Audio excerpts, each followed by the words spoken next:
That was T1 versus Griffin, game number 1. T1 got away with a win. So first, let's talk about the draft. 그리핀 같은 경우는 요즘 유행하는 Griffin 미드 정글 조이 올라프를 took Zoe Olaf, a very mainstream champion, and also Kalista Tart to counter misfortune. T1 같은 경우는 전판 On the other hand, T1 they had a very different style LeBlanc compared to the KT roster LeBlanc. This LeBlanc was giving a lot of pressure even in the start of the game up against Zoe.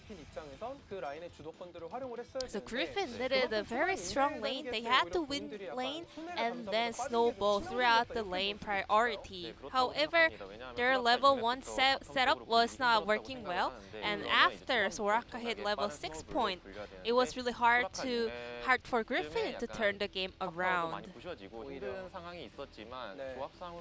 Soraka in the early game, well, she lost the turret really early. However, he was able to hold on to the level 6 mark without any big accident. So T1 managed to turn the game around quite easily.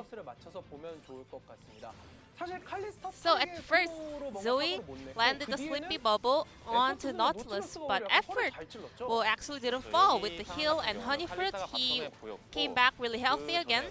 So that kind of poke didn't really do much damage. And also, with this bloom, Zoe was not able to find effort, so Zoe did not have a heads up on that hook coming in, so T1 was able to catch Zoe out and easily just outnumber for this dragon fight.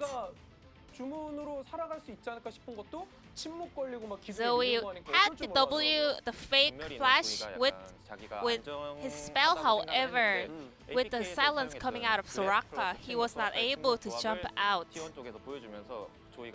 So the chain CC coming from T1 was so powerful, especially the silence of Soraka.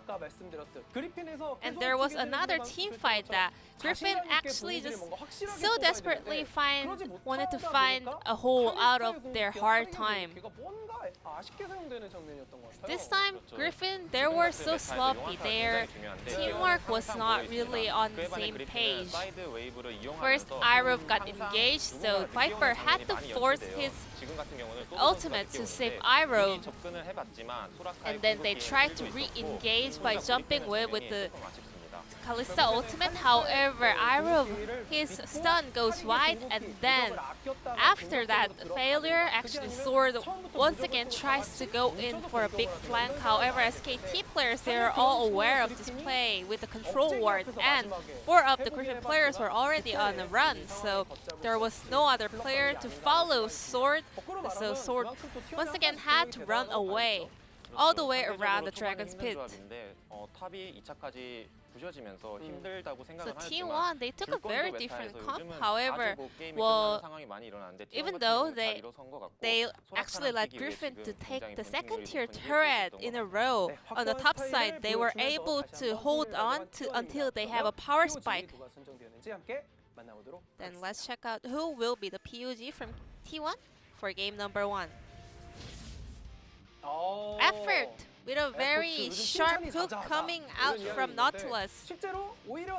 A lot of people are actually complimenting him a lot because in a very early phase of the split, actually he was a little bit shaky, a little bit sloppy compared to the expectation around him. However, effort, he managed to come back, he managed to improve his performance, and then with the improved performance as a whole team from T1, T1 looks much more solid, including effort. T1 used to be a team that is quite behind or a little bit shaky in the early phase and always make a comeback, but this time around, T1 had a very early win, and at the same time, a lot of teams are aware that T1 is a very slow starter, but they cannot actually find a way to punish their style. So effort picked 6 votes out of 9, and the rest of the 3 goes to Faker for this game's POG. So let's check out whether Teddy can get his 1000 kill in game number 2. Thank you so much, G-Sun, for your translation there. I was one of the faker voters, but thankfully the Valdanalist over here chose correctly in effort. Yeah. The Valdanalist is never wrong. That's something that Can you confirm. learn quickly. As we move into game number 2, hopefully Griffin have woken up, because honestly they did not offer anything in that first game. They sort of just rolled over and lost. Yeah. So hoping to see a little bit more from these guys, as I don't believe there are any changes as we look over towards the players here. That was Irove towards the bottom side over there. But yeah, no switch ups or anything like that. Not going to be welcoming Untara into the team or switching around Yukal and Naeon and stuff like that. Nope, it's going to be the same Griffin, and hopefully they can find a better composition this time around and make something work. And Teddy, 1 kill away from 1,000. It's nice that he gets a little stop here at 999. Yep. And should be able to pick it up here in the next game, as we're going to hop on to the ban and pick. And we're really sorry, guys. We're aware of the lag that's happening at the moment on both YouTube and Twitch, and we're trying our very best to sort that one out. When we have any answers for you, we will let you know. But I know this is probably going to come to your ears in like 20 minutes time or something like that. I'm not entirely sure how delayed the stream is at the moment, but it has certainly been running into some issues. We are well and truly aware of it, and what we can actually do about it, I'm not entirely sure. We've been talking to Tex and trying to figure it all out, as the Soraka blue side ban is going to come in this time for Griffin. Yeah, they're going to deny the Rek'Sai as well from Cuz. As you can see, Griffin are reluctant to take Soraka first, so they ban it on blue side. T1 going to take away Ornn and Aphelios. That's going to be the same for pretty much every game here on 10-3, you'd have to imagine. As now Set gets taken away. Senna, going to be the last ban, was banned first by T1 when they were on the blue side. The final ban for them on the red side now. I like the Ornn ban, as Griffin are going to take away the Olaf. T1 could just lock Ezreal Yuumi right here if they would like to. Can deny that Yuumi and Olaf synergy from Griffin. Wouldn't mind it. Ezreal would be a nice champion to to get your 1,000 kills on as well. Do a little bit of showing off. Yep. If he has a good game, which we can kind of predict that he will, as I think Yuumi is never mind. Okay. Let's just pretend I didn't start to say absolutely. Maybe I was going to say absolutely not going to get picked. Still could be picked here. Yeah, Trundle Yuumi could be just locked in for T1 if they would like to, but wanting to get the MF priority out of the way looks to be the option here. And MF will be locked in. And now it's Griffin's turn. Do they want to lock down the Ezreal Yuumi for themselves? They could do that if they would like to. MF sitting at just about a 50% win ratio. You'll see just how many times she was picked. 55 is an incredibly high number. Oh yeah. Might actually be the most picked. All right, we're going back to the Kalista and the Zoe. This is the same comp, and it didn't work the first time. See whether it's going to work the second time, because T1 can just, they can lock away Yuumi if they want to right now, ban the Volley Bear as the response. And they'd be pretty smooth sailing. I don't really like the Kalista Zoe lock-in, to be honest. Yeah, it is a bit weird, especially when you don't pick your support with the Kalista. I mean, so many times there you would see like Kalista Thresh or even Kalista Volibear to try to snipe out a Yuumi pick early, but they just decide not to, which makes it easier for T1 to ban out a bunch of champions that can be good with the Kalista. They get Faker back onto the LeBlanc, which is quite scary. LeBlanc now 6-0. Faker probably has at least 2 of those wins. And it was actually Olaf, Zoe, and Kalista picked in the first round for Griffin the first time. So it's exactly the same.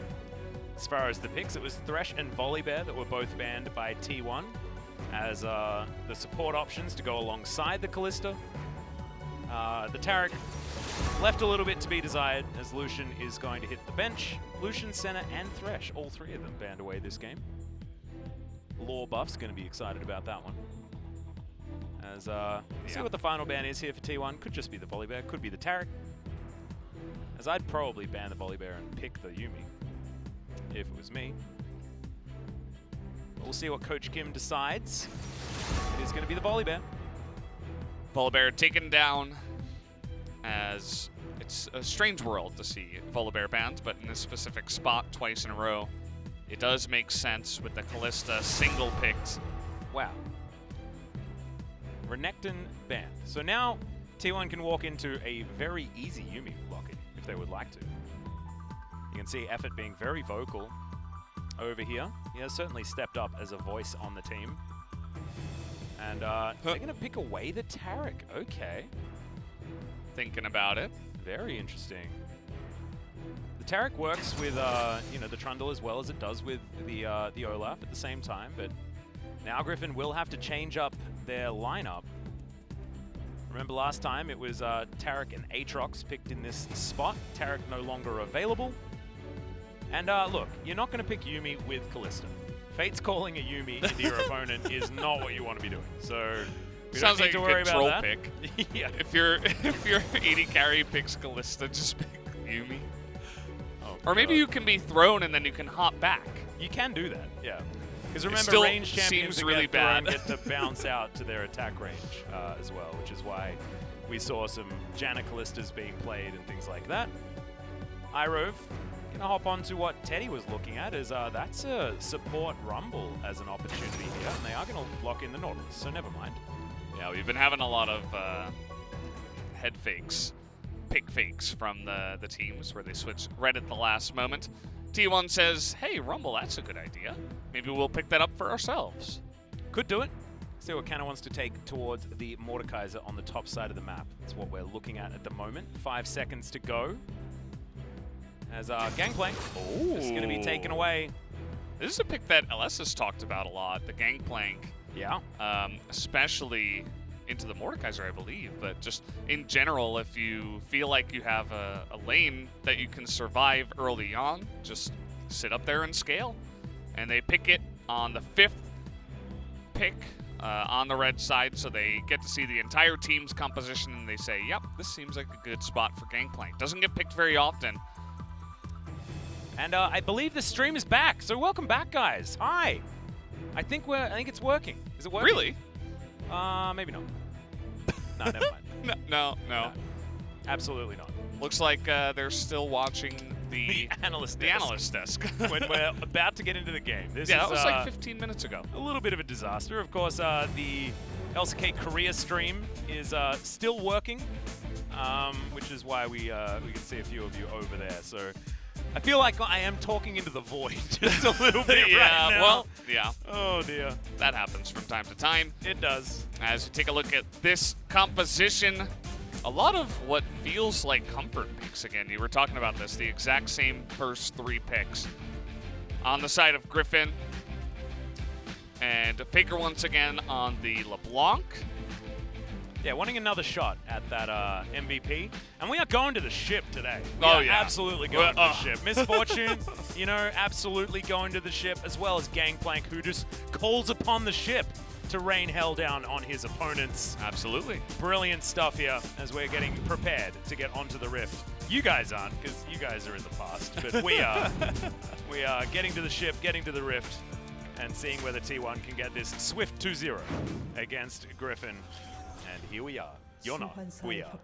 We're here. Yeah, we're here. Future you is here. Yep. But hopefully the stream will get fixed up. Hopefully when you hear me say this, the stream is fixed. As if we're probably like, hello. If we do restart the stream, it's likely that this entire conversation that we're having right now Didn't exist. didn't exist. Yeah. Oh, man. Take a look at the kills here. 999 after that last game. Picked up 8 kills. Faker's almost up to 2,000 kills. Yeah. My He's getting God. really close. And he's 300 ahead of the second highest, which is Prey, who no longer plays. Bang also no longer here. Score's retired. And Faker's like just eclipsing everyone. That is insane. Insane in the membrane. Yeah. As we've got a bit of a 5-man invade here from Griffin. Look at T1 reading this. They say, yeah, you're probably going to go for an invade. Let's go for the re-invade. Yep. And Faker's going to find UCal. Canna's over here as well. Sword very late to this fight as we do have the engagement. Iroh does have Aftershock, so he's going to use that, but has to flash to get out of the way as the Obliterate lands onto Effort. But Sword probably doesn't want that. He probably wanted the Death's Grasp as T1 trying to escape from this one. Double flashes immediately. And Griffin do get more out of that one than was attained by T1. And they got one flash out of Iroh. And Teddy holds onto his flash, but Cuz and Effort both without theirs, and they lose their blue buff also. Cuz going back to his jungle now, but he will be well and truly behind as far as that tempo. About 8 years behind. Yep. Maybe about as behind as our stream is behind us. Yep, potentially. It's possible. Still, And, I'm still worried that this whole portion of our work is just going to go into the ether. There's a chance. It's so sad. Yeah. What if this is our best work? And it's just never seen. We should say something to make it not our best work. Yeah, okay. I like turtles. Rumpelstiltskin. No, that was great. That doesn't count. What? That's frustrating. Okay. You're just so good at casting that you actually can't do a bad cast, no matter how hard you try. Oh dear. YouTube LCK has no lag? That'd be cool. Maybe we could check out the YouTube. If you guys are watching on YouTube and you can hear this conversation, thank you. Yes. For appreciating us. And the work that we're doing that is not going into the ether. Griffin went for a really fast push in mid and rotation into the bot side. They're being extremely proactive and aggressive in this game, which I do like. Yeah. It's kind of like they lost that last game and they're like, okay, now we need to have a real change and we gotta really take it to them in this next game. And they're actually doing it. Yeah, well, this is proactivity at its finest. First turret plate going down for Griffin, but they do invest 4 people. So you can see Faker in this mid lane, able to get this shove working. UCal is behind by half of what Faker's been able to put together, but Teddy is being crushed in this lane right now. Just needs one extra kill, guys. Viper and Iroh definitely do not want to give it to him. He's still not in the lane. My goodness. Yeah, this is kind of a weird strat where you stay down for that long to deny the AD carry this much CS. I mean, he's down 21 CS at 4 minutes into the game. Yeah. UCal took a little hit, of course, but it's not nearly as big as what Teddy's experiencing, and it can cause huge waves for the bottom lane as well, because as you can see, now they're down to a level apiece, and they can't even get near the wave, even when Tarzan and UCal are not there. So, a very interesting early strategy that I haven't really seen too much of. I really like it. Cannon creep is going to go begging, I believe. Yeah. It's not going to happen. Still sitting on 4 CS, 33 to 4. 30 CS in the lead at 5 minutes is ludicrous. As yeah, Viper and Faker both farming alongside one another, but yeah, Teddy is struggling big time. All right, we're up to 7, boys. Nailing, he almost doubled his CS. Wow. Just like that. That's incredible. And, I mean, this lane is just a disaster now. UCal can always return, as can Tarzan. And that's what they're going to do. Rotating all the way down here. There is vision available, but Griffin are going to spot it. Not going to be able to clear that one out, though, as they did use it a little bit too early. As now Teddy, caught underneath the turret. First blood will go over to Viper. This is a very different Griffin. We asked to see them wake up, and they most certainly have so far in this early game. This is obliteration. Yeah, this is really interesting to watch, actually. Just the way they were able to essentially shut down 100% the enemy bottom lane and basically take not too much in terms of damage themselves outside of, you know, a CS lead for Faker in the mid lane. But you're basically taking 2 champions out of the game. Yep. And one of them's Teddy, you know, like, yeah. SKT rely on him. He does about 34% of his team's damage on average per game. They generally need Teddy to perform. But Canna's been absolutely untouched up here. As I say that, he gets obliterated, but that's okay. And now we'll have a look at this one again. Great hook from Iroh. Tanks up the turret, utilizing his aftershock, and then walks on out. Pretty clean, as finally Teddy's actually allowed to get some sort of farm. But Viper comes back with Berserker's Greaves and a Vampiric Scepter. And this lane is only going to continue to get worse for T1. Yeah, that was the thing. It's not just like a temporary zoning underneath the turret. It's the zoning plus it just destroys the lane for the rest of it. Yeah, for Teddy and Effort. And they're going to be stuck down there. This also means that Griffin should have really nice dragon control.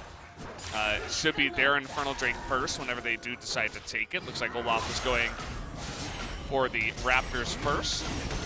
Yeah, it looks like Cuz just wants to help shove this wave out. Will collect some extra experience for himself, but that's only going to mean that Teddy and Effort are even further behind.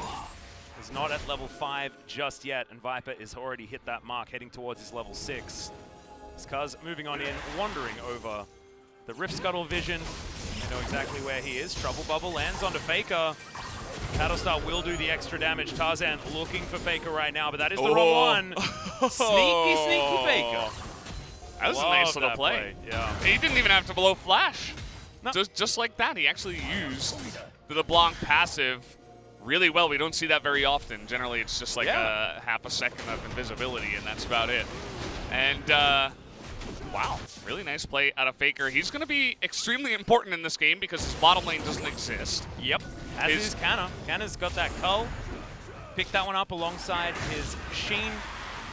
And he's 10 CS in the lead. So the gangplank is working out, but it's whether they can save this bottom lane that's the big question.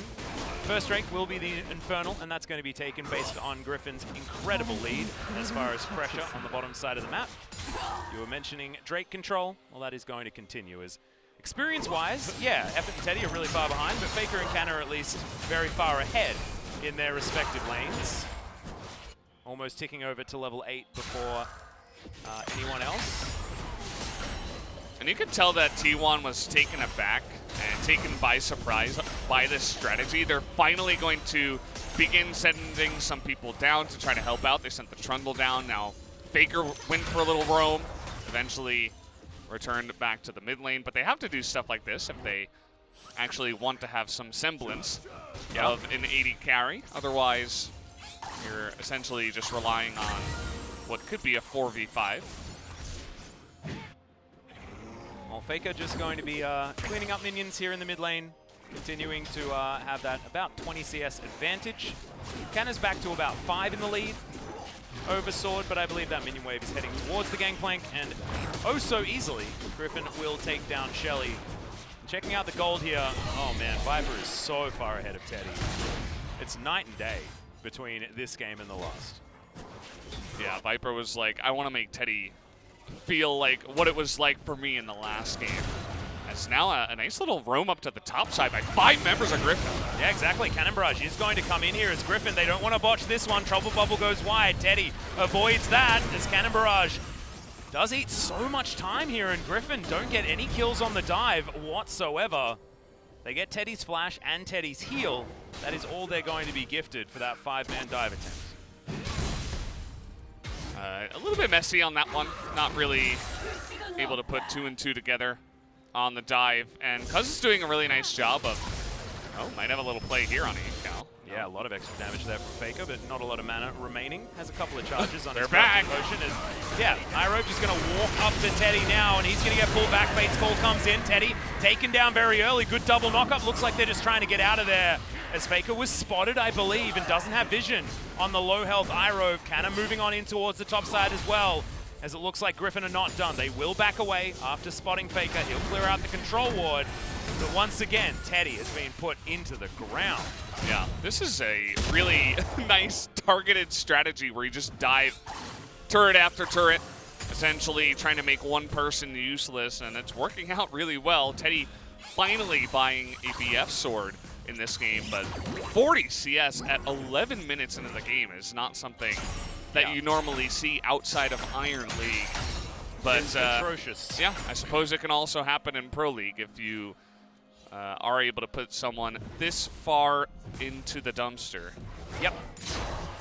I think Teddy's going to be looking for this mid game to try and actually find some minion waves over here. Bottom lane, you can see, was just vacated by everyone. And the first time they went and grabbed his flash, and now doesn't have it available for any sort of dive. Sword didn't even need to use the Death Realm or anything like that. So we go back to live. Teddy's in the mid lane this time, just trying to get towards any sort of farm advantage. Yeah. And they can now funnel a lot of the side lane gold into Teddy, but the fact that they have to do that is the real worry, as Teddy has less gold than Iroh, and that's a real bad news story. Yeah, he might find some safety here in the mid lane. I don't feel like it's too bad of an idea, but there are a lot of go pings down in the bottom lane now, so they might actually rotate on down. It's going to be either Ocean or Mountain. Yep, Mountain. That will be the soul in this game. Thankfully, Cloud Drake not going to be one of those options, as Faker's going to get bubbled up yet again. There's the paddle star, bit of damage, but Iroh's not able to get in there in time. Faker will just collect this minion wave as it does head forward. Griffin have all congregated towards this river, but no Drake for another 40 seconds. Now Canna gets out of the way of the... Oh, no. Death Grasp does proc. But it's all just a cunning ruse. They're going to go back to farming. Plates are still up in this game. It feels like so much has happened that I almost assumed that they should have been down by now, but a lot of that gold is going to go into Viper, who's also 2-0. Yeah. It's now his turn to be the big-time AD carry.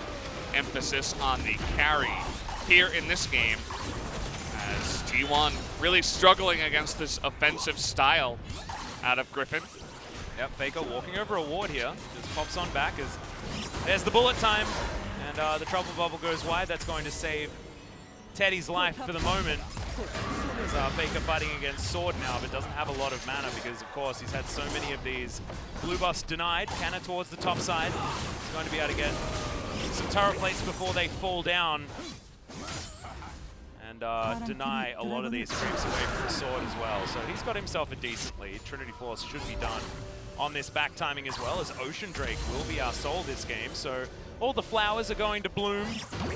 Very beautiful Rift nowadays.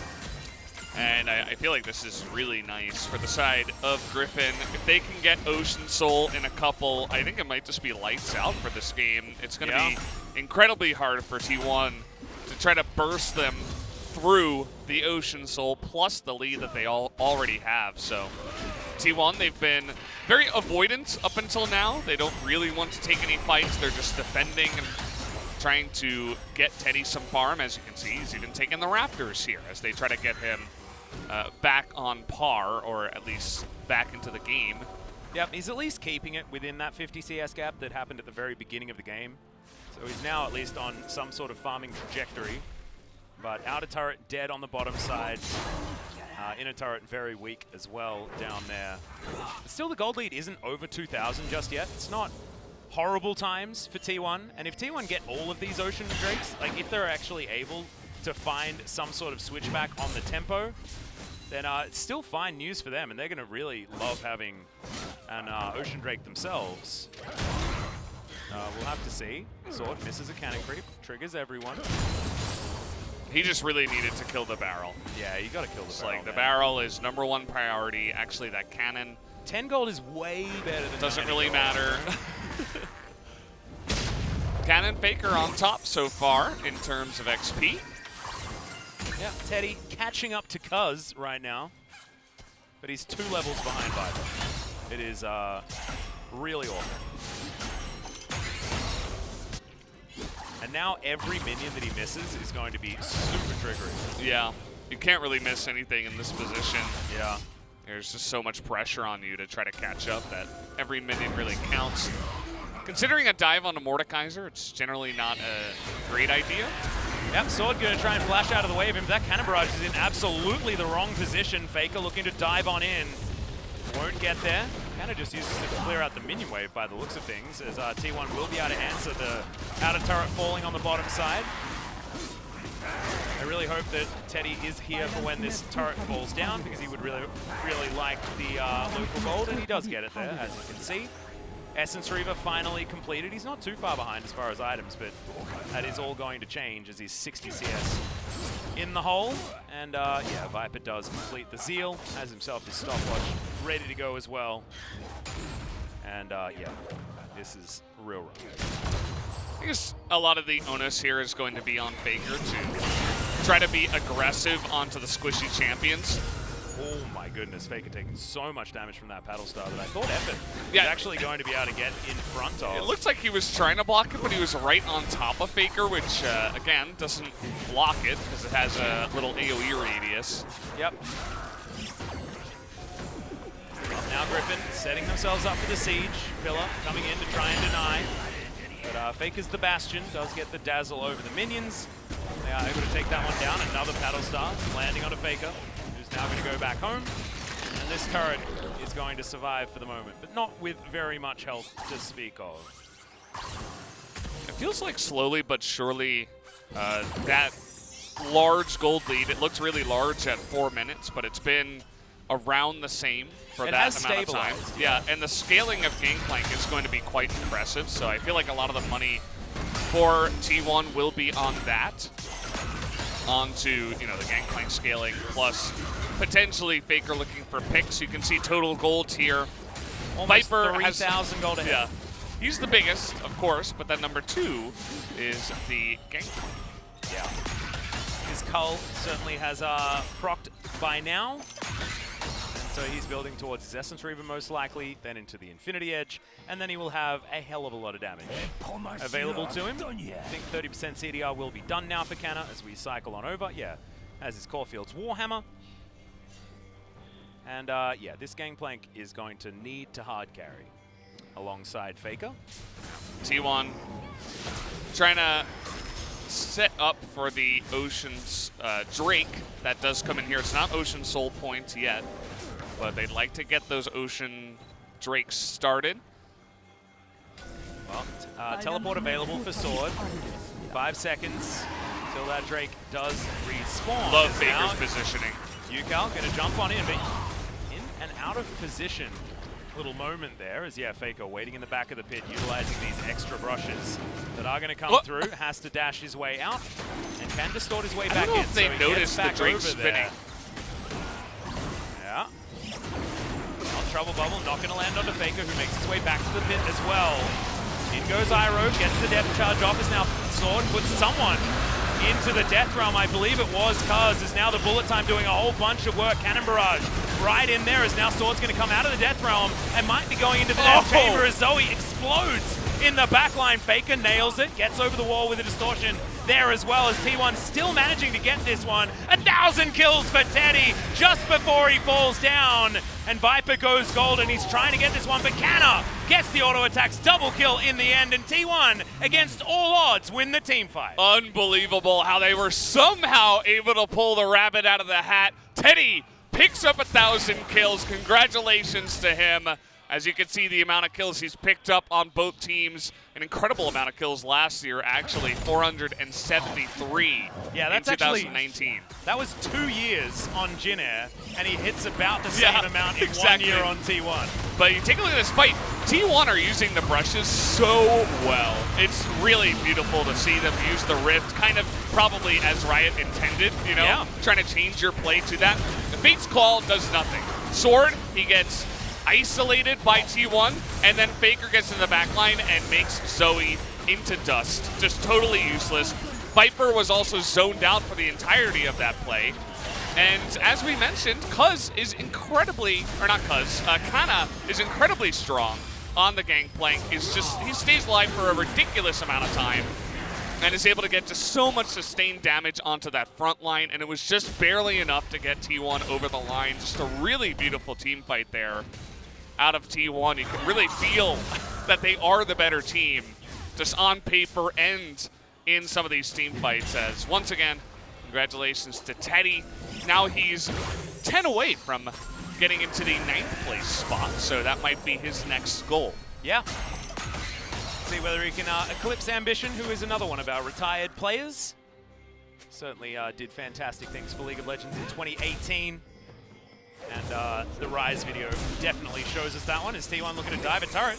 Yukao going to get stunned up. Good night, Sweet Prince. Another assist should be going over to the Gangplank right here as Teddy gets his 1001th kill. He got doubled up there. That bounced off of one of his allies. I think they were trying to not have that happen, but 1,000 totally fine. kill, sorry. Yeah. 1,001. What is wrong with me? Close. Very, very close, man. Thank you.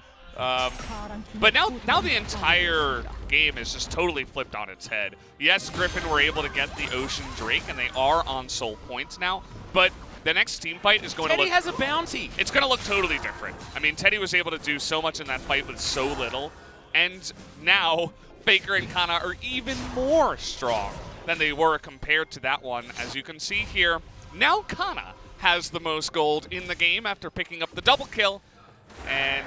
He's a really big boy. Yeah, that's 40% CDR on this Gangplank as well. Big pirate.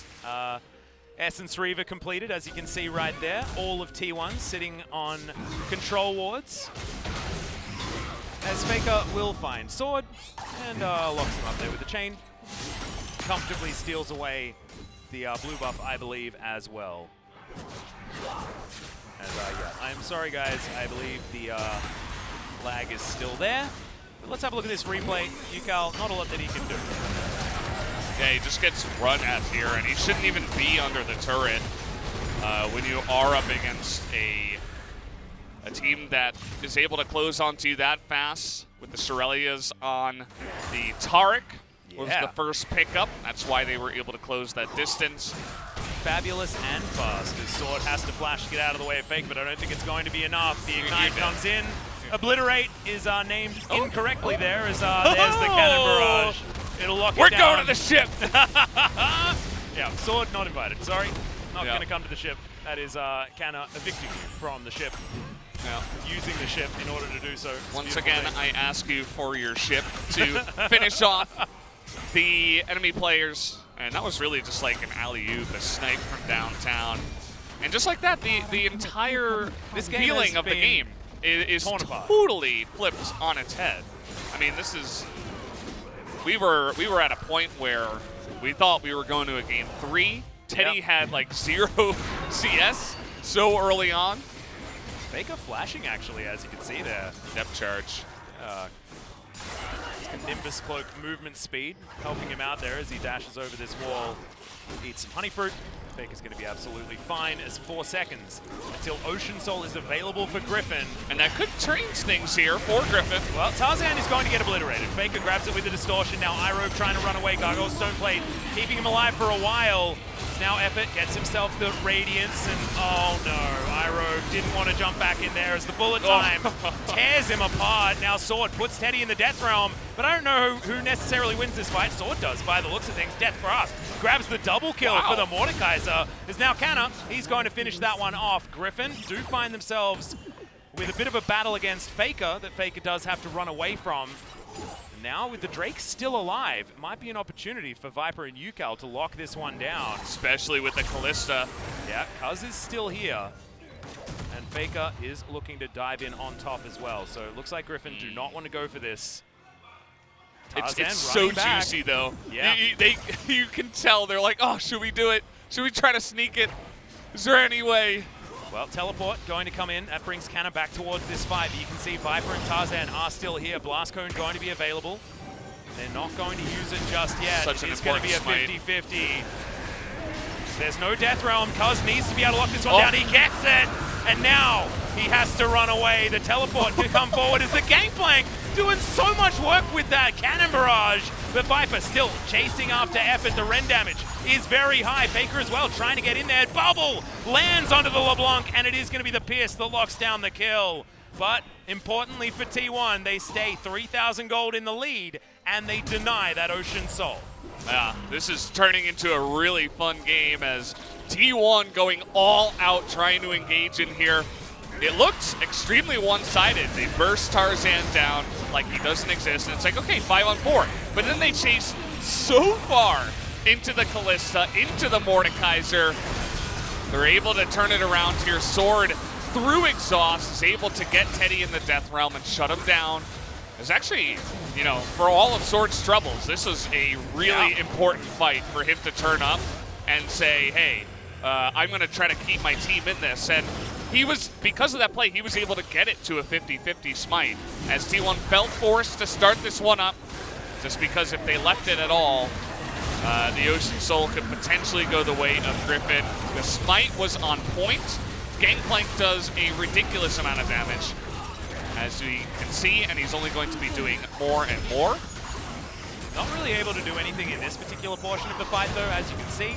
Barrel did chunk Viper there, but not for any meaningful amount of damage. Count is 5-0-6. He is huge. He's so massive. Look at his items. He nearly has Infinity Edge. And at that point, I know everyone knows that I love talking about power spikes. That's a big one. Yeah, Valdez. that's, well.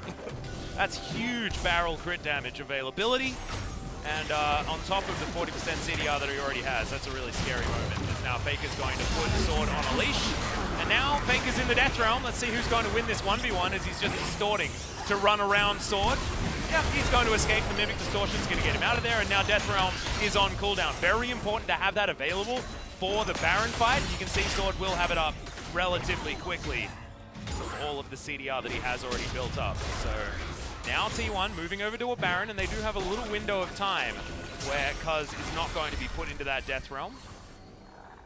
Doesn't have anything like a QSS built up just yet, and I think if they want to be going for these Baron fights, especially if it's going to be a 50-50, which they've been electing to go into, then QSS will be important for the Trundle. But Teddy has his now. He's got the Infinity Edge done. Still a big lead for Viper. He's got like 1.5 items over Teddy right now. Teddy's still able to find some CS around this map. Yeah, he's at least become a person in the game. Yeah, he's a champion. He's a champion now. Yeah, he's not just totally zoned out for the entirety of the game at least. And so he might be going to the ship. Is yeah, he invited to the ship now? She's, you know, Miss Fortune is really good friends with Gang. So yeah, probably invited to the ship. Faker is in the Death Realm, but he's just making Sword look a little bit foolish. Yep, more no ulti. I'm safe. I'm safe in here is what he said. Thanks, Sword. You kept me safe. Dear. And now it's time for a little bit of a brush camp out of Griffin. It doesn't work out. Faker bounces back, no trouble bubble. Yeah, he's gotten to that point where now his burst is pretty scary, and getting a pick right before the Ocean Soul point would be quite nice. You see both teams already setting up for it, and it's 1 minute and 10 seconds ahead of time. So you can just see just how important this Drake is for both teams. T1 have to deny it, because if Griffin get the Ocean Soul, a Kalista with an Ocean Soul is incredibly scary. Well, Canna's also incredibly scary as he gets Death Grasp. But yeah, 1,000 crits on these barrels now as the Infinity Edge has been completed. This is, yeah. That's a scary gameplay. Real scary. Now Cuz is just looking for it. Onto Iroh. Sword is going to put effort, I believe, into the Death Realm, but he gets himself to be in his Cosmic Radiance and should survive. Iroh trying to flash after effort, but he's running. He's out of there. Death Charge used on just one lonely support. As now T1 trying to flash in over the top. Death's Grasp not going to find any joy. And yeah, Viper off the wrong side of this fight. The Make It Rain comes down, but the Cannon Barrage didn't actually find as much as T1 wanted it to. But it's a 1-for-1 when the dust settles. Support for top lane, though, means that T1 are in a very happy place, and with no Death Realm available, they should be able to grab this Drake for themselves. No Cosmic Radiance. I wonder if Griffin would even consider coming in here. They do have GA on Viper. They are slowly moving in, posturing around this. Patience going to be reset. Yep. Okay, they don't want a 50-50 this one, but T1 are just going to zone them away. They lock down their second Ocean Drake, and Griffin move back towards this mid lane. This is still a close game, but T1 very close to that 4,000 gold lead that they've retained for a very long time, and the scaling advantage that we spoke about earlier is still going to be there for this T1 squad. Yeah. It does feel like a game of Viper versus Kana in this one. It's interesting to see the rookie from T1 being put under this much pressure in the carry position, kind of in the driver's seat, essentially. It's him with Faker, of course. Faker with Mejai's Soul Stealer picked up stacks there. right now Yeah, as well. He's got 8 stacks, 3, 1, and 7, and he's been incredibly slippery this entire game, so I don't blame him for picking up that item. Yep, I like it. He's also been denied a lot of farms. We have a look at his team fight once again. Look at effort. He like just puts on the sunglasses, and he's just running for the hills. He's out of there. It's so funny how fast he runs away. Yeah. Look at it. He does die in the end. It is Olaf, of course. But Viper zoned out for the majority of the fight. You see he's killing minions in the lane as everybody kind of got zoned over to the left side. But as you mentioned, Cannon Barrage doesn't do enough. They're not able to get any more kills. But the follow-up there where they zoned them out of the Ocean Drake was very important. And as you mentioned, this game is not over yet. I mean, Viper could absolutely still carry from here. They have a great Baron take team just with a super fed Kalista to try to get the denial of Kaz is also really good with the Death Realm availability. Absolutely. And so if they get the Ocean Soul, that's absolutely worth, 4, 5, 6, 7,000 gold. Oh yeah. And so that gold lead isn't going to mean much. Well, the Dazzle's there. Bullet time comes in, but Fate's Call is going to keep iRove safe. Teleport in, though. Sword. Oh, it's a bit of a disaster here. Cosmic Radiance going to keep Effort alive for now. Teddy has that one as well, as when that Death Realm ends up, Sword is going to be in trouble, and he is going to be taken down. Faker grabs that kill. iRove quickly finished off afterwards, and this should be that game-winning point for T1, as they're not even looking at the Baron. They're looking to push. Bubble picked up by Faker, but Cuz is body blocking from the Paddle Stars. And 5 versus 3, they go for the re-engage. Yukal getting chunked. That's a portal jump. You don't really want to be utilizing that one, but he survives for the moment. Cuz is going to fall down, but the Ragnarok is not enough. The GA not going to be enough either, as Viper is pounded in that last fight. And then just a Mimic Distortion, and Faker will pick up the ace. Double kill as he takes that one down, and now the game should be over as well. But backdoor bonus is going to keep this turret alive for quite some time. And I think the death timers, I don't know if they're going to be long enough here. They're gonna go for it. We got 25 seconds, and yeah, I think it should be enough. We are pretty late on in the game. Yeah, it should be lights out. Sword is going to be here as well as iRove. We do have Death Realm available once again, as our Sword going to dive on in. We'll see who he actually puts in there. I guess it doesn't really matter, because he couldn't even press the button because he was dead too fast. iRove going to go down as an afterthought, as Effort was tanking up the turrets the entire time, and that is a very swift 2-0 for T1. It looked dicey in the beginning, but the recovery was strong out of T1.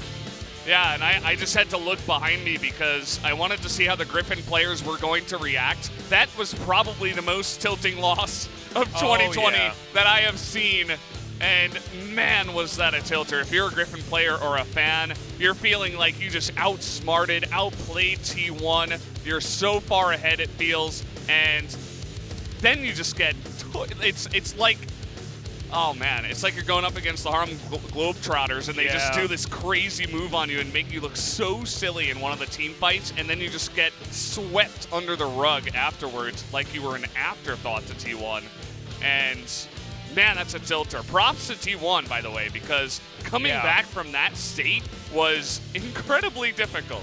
That kind of recovery is what sets apart the best teams. Their beautiful team fight at that Dragon was something I'm going to remember for a while, because the way they used the Ocean Rift brushes and they denied vision and Faker's positioning in the pit, and the way they were just able to slowly eke out that win was the only reason they were really able to come back in that game. So you really got to give them props. A great play overall today from T1. And this is a team that plays around Teddy so many times, right? You can see Teddy right there on your screen. He wasn't the hard carry this game. Yes, he did get to a point where he was able to actually do decent damage towards the late game, but this was about Canna. This was about Faker, and this was about T1 being able to adapt to a horrible situation on the fly, and they did so beautifully. Really great stuff. Absolutely. I think Canna played some of the best League of Legends that we've seen him play so far in that game, and it was exactly when T1 needed him to. Yeah, So and coming up clutch as a rookie like that is really, really impressive. yeah, it's great to see multiple T1 rookies. Like, it feels like the staff over at T1 have a really good eye for some of the younger players because effort, I mean, he's turning into one of the best supports that we do have. He's had multiple pop-off days and games. He's gotten player of the games as well. I mean, he's the second most long-standing member of T1 at this stage. True. Behind Faker. It's actually crazy. And he's still so young. Yeah, his first year was last year, I think? Or 2 years ago? Yeah, 2 years ago. Yeah, I he's think. still, you know, quite a young guy, and he's really come into his own, and he's shown his potential, and the T1's trust in him has really paid off. And same thing here for Kana. He pulls in when they really needed him the most. Yeah, Roach was and is not able to performing. essentially carry. Yeah, especially with the, you know, a sub that's really not doing much, that forces you to come in under pressure every day and perform. So really got to hand it to him.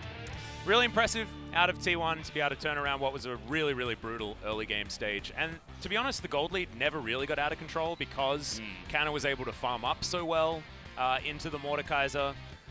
We do need to talk about Griffin just a little bit. That was a tilting loss in game number 2. Game number 1, they just rolled over and died, honestly. Like, they didn't really offer anything back there. At least this was a more interesting game in game number 2. Not that many of you were able to actually watch it because, of course, the stream is lagging like hell. Sorry about that. Many apologies there, guys. I'm sorry that we couldn't actually get that one fixed before this one started. But T1 making short work of Griffin. It's not exactly, you know, the barn burner of a match to miss out on, so hopefully we can have that one sorted out for tomorrow. And we're not going to have any of these weird lag situations. But, yeah, this was that beautiful team fight we were talking about. Yeah, they're just the way they were able to coordinate everything. Faker on the flank here. I almost wanted to give him player of the game. Notice how he realizes it'll be closer if he pops back in his distortion, even though he was really close on the top side. Great LeBlanc mechanics there, as you can see. And it just gets so close. Viper even survives all the way until the end. End has a stopwatch, but they're still able to take him and everybody down on the side of Griffin. That was really the turnaround game here, or team fight, I should say, in the game. As from there, it was pretty one-sided. There was this one fight where it looked like Griffin were able to pull it back. Sword actually had his moment to shine, which doesn't happen, you know, all too often. But yeah, Kana eventually gets back here to take him down, but that Death's Grasp was actually fantastic. But yeah, not a lot that he could do after that point in time, as Kana just had too many items and he was too strong. Shout out to Cuz. Gets the smite off. Oh my god, the damage from Kana in that fight is just disgusting. That's Fed Gangplank, and he was playing it really well at the same time. Imagine if this fight went the way it went, plus they had Ocean Soul. Griffin could have easily just ran at the Baron, taken it down. This game could have been totally different, so I really want to highlight Cuz for under pressure, able to smite on time and win the smite fight, deny the Ocean Soul, and keep T1 in the game.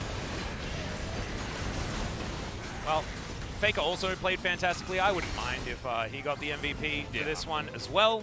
But I really want to give it to Kana just because it's sort of, it's a double-sided situation here because there is so much pressure on him and he's still able to perform as a rookie. That is just huge. It's over, it's over, it's over.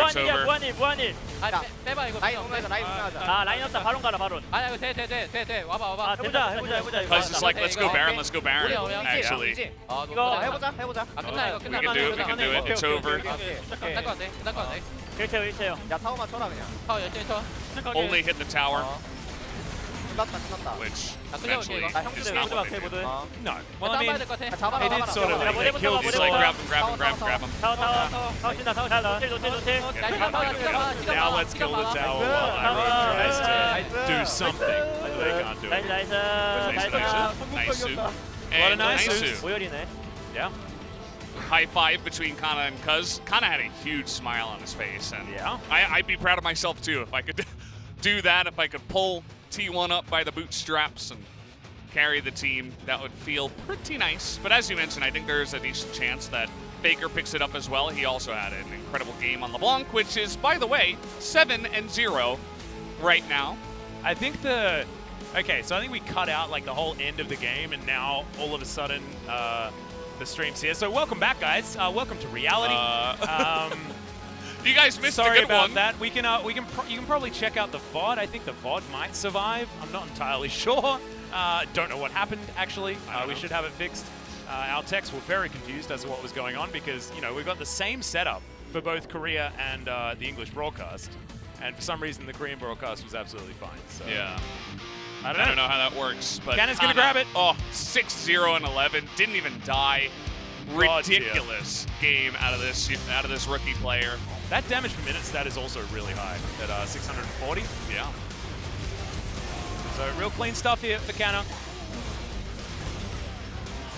Faker also having probably one of his quintessential LeBlanc performances, but he's just always good on LeBlanc. Sometimes you get blinded by just how fantastic he is as a player And on this particular pick. This is why some people get tilted when they put him on, tanks or stuff that doesn't carry, because when you see this kind of performance out of Faker, you're like, why would you ever not put him on a LeBlanc or a Zoe or a playmaking kind of carry-oriented champion?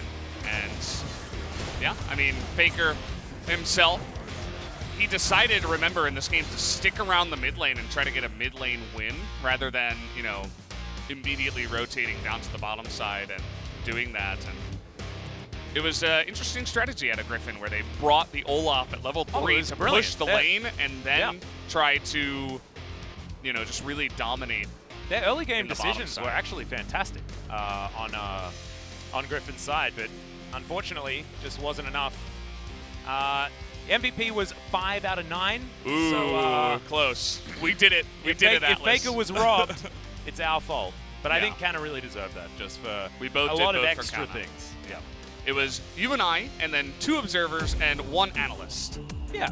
That did vote for that as T1, a very deserved number 1 spot here.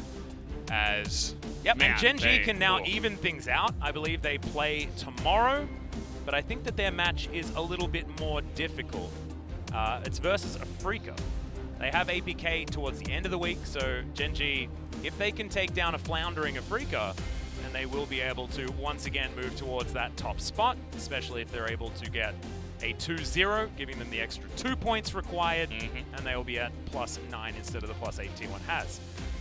If it's a 2-1, on the other hand, then they'll only even things out with T1 at the top of the standings, and if Afrika win, T1 remain in first place. It's a good first match, as you did mention, Gen G versus Afrika. Excited to see if Afrika kind of, woke up after their loss to KT. And then Hanwha Life up against Damwon. That should be a fun matchup. I feel like a lot of shenanigans can happen in that matchup. So yeah, I think it should be fun. I think it'll be good to see whether Damwon can bounce back after their pretty horrendous loss in their last match. I believe it was against Sandbox, 2-0. And Hanwha Life, I liked watching Lava make his way back in. I mean, Vista also played during their last series as well, but finally we get to see Lava, and got a bit of an early night, which is probably good considering the state of the stream. We're going to go fix all of our stuff. So many apologies for how the stream has been, and also thanks for dealing with the double play-by-play, and we'll see you tomorrow for more double play-by-play action. Good night. And I am ready to take it on. You told me to be myself and never feel alone. You're all that I want.